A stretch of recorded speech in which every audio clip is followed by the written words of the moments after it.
Que se passerait-il si on pouvait apprendre à piloter nos pensées et nos réactions, un peu comme on apprend à conduire? C'est une idée assez séduisante. Aujourd'hui, on s'intéresse à une approche qui propose exactement ça, mais qui se cache derrière un nom qui, il faut l'avouer, peut faire un peu peur: la thérapie cognitivo-comportementale. C'est vrai que le nom est un peu clinique, un peu intimidant. Et pourtant, c'est une des approches psychologiques les plus étudiées et surtout validées scientifiquement. Ah oui.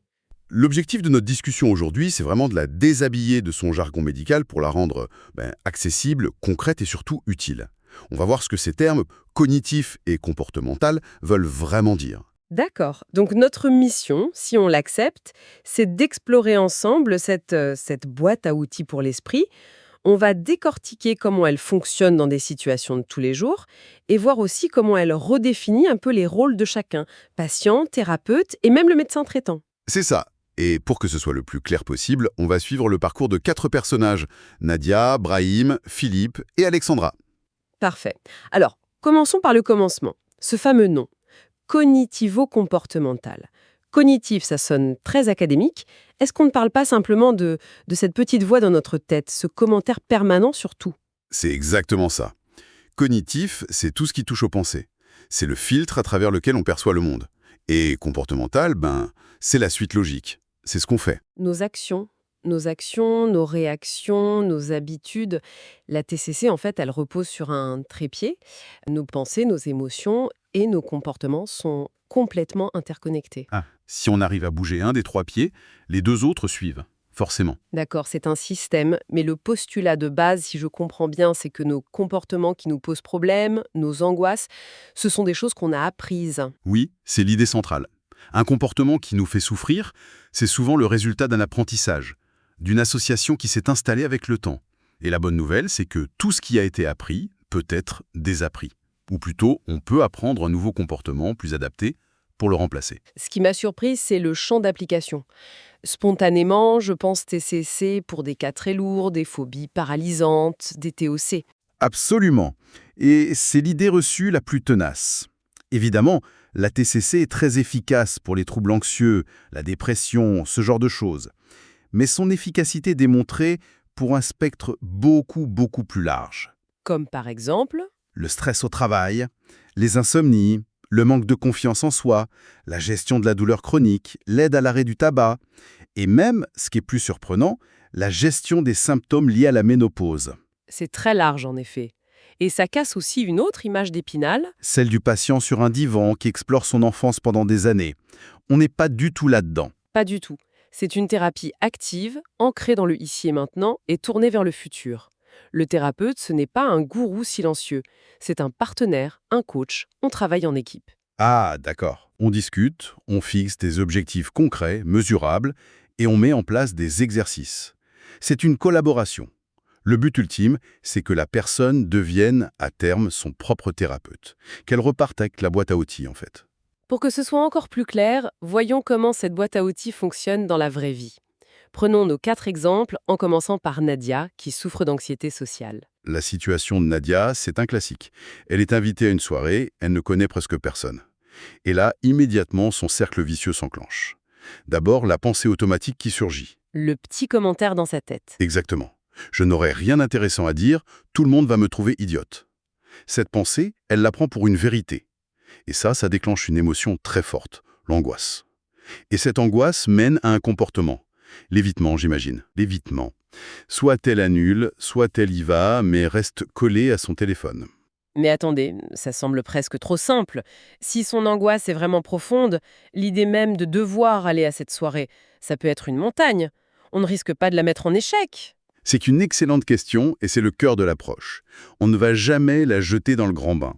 Le thérapeute va l'aider à tester sa pensée, à la voir comme une hypothèse, pas comme un fait. Ok. La mission, l'exercice, sera calibré pour être juste un petit pas hors de sa zone de confort. Ça pourrait être, pour la fête, d'y rester 20 minutes avec un seul but: poser une unique question à une seule personne. Juste une. Juste une. Le but est de collecter des preuves que la catastrophe qu'elle anticipe n'a pas lieu. On fragmente la montagne en toutes petites collines. D'accord, c'est l'exposition graduelle, on prouve au cerveau que son alarme est fausse. pour l'anxiété, je vois. Mais un des cas qui m'a le plus interpellé, c'est la douleur chronique. Comment une thérapie de la pensée peut aider quelqu'un comme Brahim, qui a un problème très physique de mal de dos? C'est contre-intuitif, c'est vrai, mais c'est une des applications les plus efficaces. Brahim a mal au dos depuis des mois. Sa pensée est devenue si je bouge, je vais me coincer. La peur, en fait. La peur, et cette peur mène à un comportement. Il se raidit, il évite tout effort. Et le résultat, c'est paradoxal, ses muscles s'affaiblissent, se raidissent et la douleur s'aggrave. C'est le cercle vicieux de la peur-évitement. Donc la TCC ne va pas réparer ses vertèbres, mais plutôt redémarrer le système d'alarme de son cerveau. Vous avez parfaitement saisi. On ne traite pas l'os, on traite la relation de Brahim avec sa douleur. Le travail, c'est de baisser le volume de l'alarme. Concrètement, on réintroduit le mouvement, qui est le vrai médicament du dos, mais par des étapes minuscules. Ah oui. On lui prouve, par l'expérience, que bouger un peu, ce n'est pas dangereux, puis un peu plus, on rééduque le cerveau. Ce qui me frappe, c'est que le corps et l'esprit sont totalement liés. Et ça me fait penser à Philippe, qui veut arrêter de fumer. On pense souvent que c'est une question de volonté, mais j'imagine que la TCC s'attaque surtout à la bataille dans la tête. Exactement. La dépendance physique à la nicotine, elle, s'estompe assez vite. C'est la dépendance psychologique qui est tenace. Avec Philippe, on va déprogrammer son cerveau de fumeur. D'abord, on déconstruit ses croyances. Comme la cigarette me calme. Voilà. La cigarette me calme. En réalité, physiologiquement, la nicotine est un excitant. Elle ne fait que calmer le manque qu'elle a elle-même créé. C'est le pompier pyromane. C'est une bonne image. Et une fois que cette prise de conscience est faite, on s'attaque à l'habitude. C'est la deuxième phase, la phase comportementale. On identifie avec lui les cigarettes réflexes, avec le café, après le repas. Et pour chacune, on met en place une nouvelle routine, Un remplacement. un remplacement. Et on apprend aussi à gérer le craving, l'envie intense. On lui explique que c'est une vague. Elle monte très fort, mais ne dure en réalité que 3 à 5 minutes. On lui donne des outils pour surfer cette vague, la respiration, la distraction. C'est fascinant. Et on arrive à Alexandra, en pleine ménopause. L'exemple des bouffées de chaleur est particulièrement parlant. C'est un cas parfait. Alexandra a une bouffée de chaleur, c'est un phénomène physiologique. Le problème, c'est quand ça arrive en public. La chaleur monte, et là, la pensée catastrophique arrive. Oh non, tout le monde le voit, c'est la honte. C'est ça. Cette pensée de panique libère de l'adrénaline. Et l'adrénaline aggrave la sensation de chaleur. C'est la boucle de la bouffée. La pensée jette de l'huile sur le feu du symptôme physique. C'est incroyable. C'est le même mécanisme en fait que pour l'angoisse de Nadia. On ne cherche pas à supprimer la sensation initiale, mais à désamorcer la réaction en chaîne qui l'amplifie. C'est le point clé. Pour Alexandra, on lui apprend à activer un ventilateur intérieur. D'abord, un outil cognitif. Préparer des phrases neutres. Ok, c'est une vague de chaleur, ça va passer. Elle ne lutte pas, elle observe. Voilà. Et ensuite, un outil comportemental, la respiration rythmée. Inspirer sur 5 secondes, expirer sur 5 secondes. Ça envoie un signal au système nerveux pour lui dire « tout va bien ». On ne supprime pas la bouffée, mais on en réduit drastiquement l'intensité. On a beaucoup parlé de mission, d'exercice. Certains parlent de devoir, ce qui peut faire un peu grincer des dents. On peut avoir l'impression d'être jugé. C'est une réaction très normale, et le mot « devoir » est mal choisi. Il faut voir ça comme un entraînement. Le vrai changement, il se passe en dehors du cabinet. La séance, c'est 1 heure. La semaine, c'est 168 heures. Oui, c'est vrai. Le but n'est jamais de réussir pour le psy. Si un exercice est trop difficile, ce n'est pas un échec. C'est une information précieuse qui nous permet d'ajuster la stratégie. Il n'y a pas d'échec, il n'y a que de l'apprentissage. Et le médecin généraliste dans tout ça, quelle est sa place? On a tendance à l'oublier un peu. Son rôle est pourtant crucial, c'est le chef d'orchestre. D'abord, il est là pour le diagnostic, pour s'assurer qu'il n'y a pas de cause physique. Pour le dos de Brahim, il va vérifier qu'il n'y a pas de lésion grave. C'est la première étape, logique. Une fois cette étape passée, il devient un orienteur. Il peut conseiller un thérapeute TCC et informer sur les possibilités de remboursement.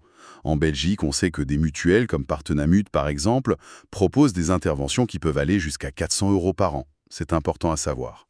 Et après, il continue de suivre le patient? Oui, et c'est son 3e rôle, le suivi. Le médecin traitant est un témoin objectif de l'amélioration.